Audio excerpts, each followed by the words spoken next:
தருமன் தனது ஆட்சியில் மக்களை நல்வழியில் நடத்துவது தன் கடமை என உணர்ந்து செயல்பட்டான். அவன் ஆட்சியில் குறை ஏதும் தென்படவில்லை. நிறைவு எங்கும் நிலைத்திருந்தது.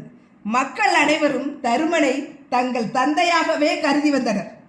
ஆட்சி புரிபவன் நான் என்ற எண்ணம் அரசனிடமும் இல்லை. ஆளப்பட்டு வருகிறோம் என்ற எண்ணம் மக்களிடமும் இல்லை. நாட்டில் உள்ள அனைவரும் பரந்த ஒரே குடும்பமாக வாழ்ந்து வந்தார்கள். தருமன் தனது பெரியப்பாவாகிய திருதாசிரனுக்கு முழு மனதுடன் பணிவிடை செய்தான். திருதாசிரன் தனது மக்கள் அனைவரையும் இழந்து விட்டார்.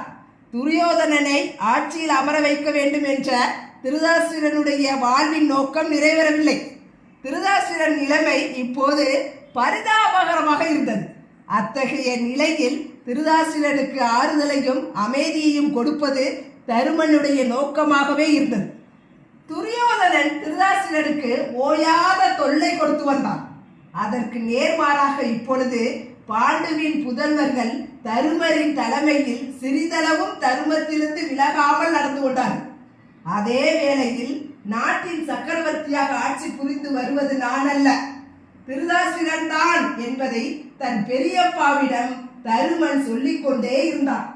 தருமன் படைத்திருந்த பரந்த மனப்பான்மையின் விளைவாக மனவேதனையில் இருந்து திருதாசிரன் கொஞ்சம் விடுபட்டான்.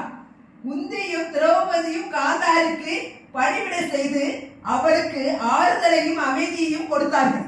தருமனுடைய நெறி பிறலாத ஆட்சி முறையிலும் பாதுகாப்பிலும் திருதாசிரன் 15 வருட காலம் வாழ்ந்து வந்தான்.